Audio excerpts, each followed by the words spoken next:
Students हम यहाँ पर आयरन आयन का इफेक्ट देखेंगे। अगर हमारे पास रिएक्शन हो पर सल्फेट और आयोडाइड आयंस के दरमियान, तो हम देखते हैं कि आयरन आयन किस तरह से अपना रोल प्ले करता है।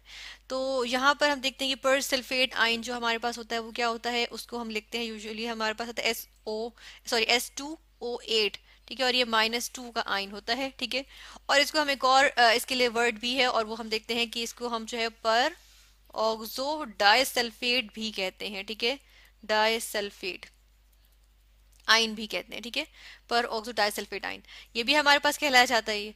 फिर हम देखते हैं आयोडाइड आयंस क्या होते हैं, आई नेगेटिव आयंस होते हैं। आयोडीन के जो आयंस होते हैं उनको आयोडाइड आयंस कहते हैं। ठीक है, तो ये भी होते हैं। अब इनके दरमियान जो आपस में रिएक्शन होता है, हम देखते हैं कि इस रिएक्शन को क्या कहते हैं, इस रिएक्शन को कहते हैं आयोडीन क्लॉक रिएक्शन कहलाता है ये। ठीक है, इसको हम क्या कहते हैं, आयोडीन क्लॉक रिएक्शन। ठीक है, क्लॉक रिएक्शन। और ये रिएक्शन जो होता है, ये हमारे पास इसके बारे में एक और फैक्ट देखेंगे, बिकॉज इसके अंदर हमारे पास आयंस इन्वॉल्व हो रहे हैं, इसलिए हम देखते हैं कि ये हमारे पास क्या होता है, होमोजेनस रिएक्शन होता है या होमोजेनस कैटालिसिस में होगी। ठीक है, होमोजेनस कैटालिसिस, NEOUS करेंगे, इसको हम लिखते हैं NEOUS। होमोजेनस कैटालिसिस होती है, रिएक्शन होता है। ठीक है, कैटालिसिस, क्योंकि इसके अंदर कैटलिस्ट जो है वो क्या होगा, वो आयरन आयन होता है। और हम देखेंगे आयरन आयन जो है वो आयरन 2 पॉजिटिव की फॉर्म में यूजुअली यूज होता है इसमें। ठीक है, इस रिएक्शन में। और हम देखेंगे आयरन 3 पॉजिटिव की फॉर्म में भी यूज हो सकता है, वो किस तरह होता है वो भी हम देखेंगे। ठीक है, तो फर्स्ट ऑफ ऑल तो यहाँ पर ये देखते हैं हम कि ये जो रिएक्शन होता है ना, ये काफी हमारे पास स्लो रिएक्शन। अगर हम इसको देखें कि ये विदाउट कैटलिस्ट देखें, इस रिएक्शन को विदाउट कैटलिस्ट, तो ये रिएक्शन बहुत स्लो है। उसकी रीजन ये कि देखें, रिएक्शन होने के लिए उसके जो अंदर जो डिफरेंट रिएक्टेंट्स होते हैं उनका आपस में कोलाइड करना जरूरी होता है। ठीक है, अब इसमें तो दोनों के दोनों नेगेटिव आयंस हैं। नेगेटिव आयंस तो एक दूसरे को रिपेल करेंगे ना, ये एक दूसरे को क्या करेंगे, ये एक दूसरे को जो है वो रिपेल कर रहे होंगे, है ना, अट्रैक्ट तो नहीं करेंगे, कोलिजन के तो चांसेस ही नहीं बन रहे।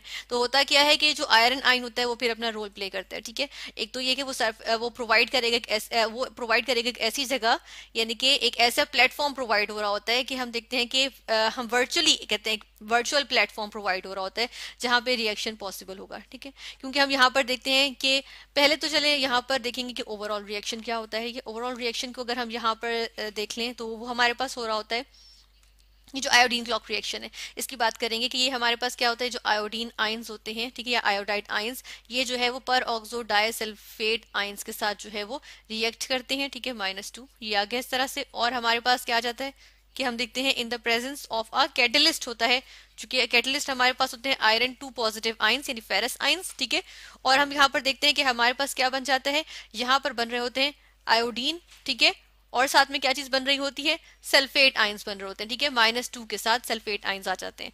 ठीक है, अब यहाँ पर हम देखेंगे इस रिएक्शन को हम यहाँ पर बैलेंस कर लेंगे, इस इक्वेशन को हम केमिकल इक्वेशन को हम बैलेंस कर लेते हैं। बैलेंस करने के लिए हम देखते हैं यहाँ 2 आयोडीन है, चलो यहाँ पर 2 लगा देती हूँ। ठीक है, उसके बाद फिर हम देखते हैं कि सल्फेट यहाँ पर बैलेंस नहीं है, तो यहाँ पे 2 सल्फर हैं, तो यहाँ पर हम कैसे करते हैं कि 2 लगाते हैं, ये भी बैलेंस हो जाएगा। ठीक है ना, लेकिन हम यहाँ पर देखेंगे कि क्या हमारे पास इनका जो चार्ज है वो बैलेंस्ड है कि नहीं है। यहाँ पर देखेंगे कितना चार्ज है, ये 2 आयोडाइड का जो है वो -2, और उसके अंदर -2 और मिला दें, -4 का चार्ज, ओवरऑल यहाँ -4 का चार्ज है। यहाँ पर भी फिर -4 का चार्ज होना चाहिए। इसमें तो कोई चार्ज नहीं है, 0 है। ठीक है, लेकिन जो सल्फेट है, ये 2 इसके हमारे पास जो यूनिट्स मौजूद हैं, तो देखिए -4, तो हमारे पास दोनों जगह पे क्या है, -4 यानी चार्ज भी जो है वो बैलेंस्ड है। हमें इक्वेशन बैलेंस करते हुए चार्ज का भी बहुत ख्याल रखना पड़ता है। ठीक है, अच्छा, इसके बाद हम देखते हैं कि बेसिकली इसमें आयरन आयन जो है वो कैसे अपना रोल प्ले कर रहा होता है। आयरन आयन अपना किस तरह से रोल प्ले करता है, फेरस आयन जिस तरह यहाँ पर पर्टिकुलरली हम जो या कॉमनली जो हम यूज कर रहे होते हैं वो फेरस आयन यूज कर रहे होते हैं, तो वो कुछ अपना इस तरह से रोल प्ले करता है कि क्या होता है कि यहाँ पे हमारे पास जो आयरन या फेरस आयंस हैं वो रिएक्ट करते हैं किसके साथ, ये जो हमारे पास मौजूद है इसके साथ ये रिएक्ट करते हैं। ठीक है, ये क्या है, पर ऑक्सो डाइसल्फेट आयंस। ठीक है, S2O8 -2। ठीक है, इनके साथ रिएक्ट करते हैं और क्या बना लेते हैं, यहाँ पे हमारे पास प्रोडक्ट जो बनती है वो क्या होती है, फेरिक आयंस बनते हैं। ठीक है, क्योंकि ये आयरन का 2 पॉजिटिव आयन जो है ये हमारे पास इसकी लोएस्ट ऑक्सीडेशन स्टेट है। ठीक है, तो इसका मतलब है ये मजीद इलेक्ट्रॉन्स जो है वो लूज कर सकता है। ठीक है, तो इसने एक और इलेक्ट्रॉन लूज कर दिया और वो किसको दे दिया, इसको पर सल्फेट को दे दिया। ठीक है, और पर सल्फेट जो है वो लेके क्या करता है, सल्फेट आयंस बना लेता है। तो यहाँ पे बन जाएंगे हमारे पास SO4 -2, ठीक है, ये बन जाएगा हमारे पास। तो इसकी हम देख रहे हैं रिडक्शन हो रही है, इसके देखें ना ऑक्सीजन एटम्स जो है वो कम हो गए, तो इसका मतलब क्या होता है कि यानी कि यहाँ पर हम देखते हैं कि सॉरी यहाँ पर हमारे पास क्या हो रहा है कि इसने अपना इलेक्ट्रॉन इसको लूज करके दे दिया, ठीक है, और यहाँ पर हमारे पास जो है वो फेरिक आयन बन गया और सल्फेट आयन बन गया। यहाँ पे इसको बैलेंस करेंगे पहले। इस इक्वेशन को बैलेंस करने के लिए हम देखते हैं यहाँ पर हमें 2 लगाना पड़ेगा, ठीक है, तो ये यहाँ पर हमारे पास बैलेंस होगा। फिर इसके बाद हम यहाँ पर देखते हैं कि क्या यहाँ पर हमारे पास जो चार्ज है वो बैलेंस्ड है कि नहीं है। तो यहाँ देखिए यहाँ पे 0 है, ओवरऑल चार्ज 0 है, +2 -2, लेकिन यहाँ पे क्या है 2 × 2 क्या है -4 है, और ये 3, तो ये -1 का चार्ज ओवरऑल बन रहा है। इसको हमें चेक करना पड़ेगा, तो इसके लिए हम क्या करते हैं, यहाँ पर अगर हम 2 लगा दें तो +6 -4 -2 हो गया, ठीक है। और यहाँ पर हम फिर क्या करेंगे, यहाँ पर +2 का चार्ज रह जाएगा, ओवरऑल चार्ज है वो क्या है +6, यानी 2 × 3 +6, ठीक है, और माइनस के साथ क्या है -4, ठीक है, तो ये क्या बन जाएगा, ये हमारे पास बन जाएगा +2, ठीक है। और यहाँ पर देखें, यहाँ पर भी हम 2 लगाएंगे तो हमारे पास 2 × 2 क्या होगा +4 -2 = +2 का चार्ज, ठीक है, तो ओवरऑल चार्ज बैलेंस हो गया। इसके बाद क्या होता है कि जो फेरिक आइंस है ना, अब ये जो फेरिक आइंस है Fe3 पॉजिटिव, ठीक है, ये रिएक्ट करेंगे किसके साथ, आयोडाइड आइंस के साथ रिएक्ट करेंगे, ठीक है, और ये आयोडाइड आइंस के साथ रिएक्ट करके क्या बना लेंगे, ये बना लेते हैं फेरस आइंस, ठीक है। वापस आ गया, देखिए हमारा कैटलिस्ट जो है ना वो रीजनरेट हो गया, ठीक है, क्योंकि ये एज कैटलिस्ट हो रहा था, हमारे पास आ रहा था, तो हम देखते हैं कि रिएक्शन में मदद दे के उसके बाद ये वापस आ गया हमारे पास, ठीक है, और यहाँ पे साथ आयोडीन बन जाएगी।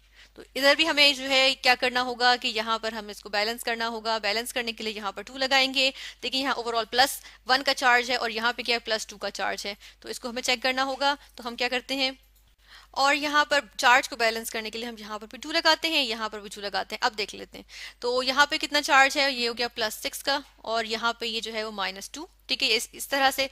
फिर यहाँ पर क्या है 2 × 2 4 +4, ठीक है, और ये +0 ये है।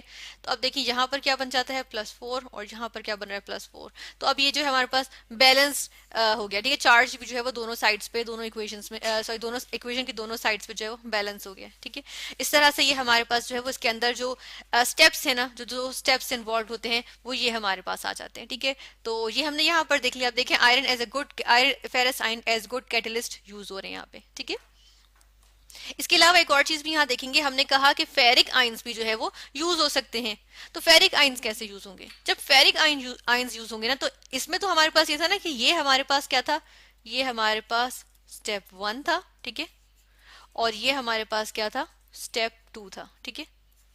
तो हम देखते हैं कि जब हमारे पास हम फेरिक आयंस यूज करेंगे तो डेफिनेटली होगा क्या कि स्टेप्स जो है वो उल्टे हो जाएंगे, ठीक है। तो यही जो हमारे पास स्टेप्स है ना, इनको हम देखते हैं कि ये हमारे पास किस तरह से आ जाएंगे।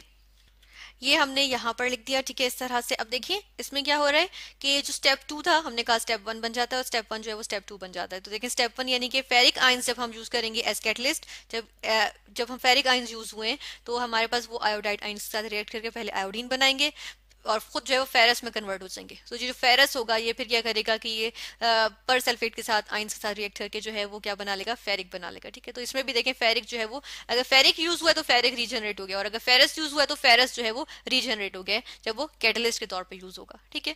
तो इस तरह से हमने यहाँ पर क्या देखा, हमने आयोडीन क्लॉक रिएक्शन देखा, जिसमें हमने देखा कि आयरन आयन जो है या फेरस आयन या फेरिक आयन, ये किस तरह से इस रिएक्शन को पॉसिबल होने में मददगार साबित होता है।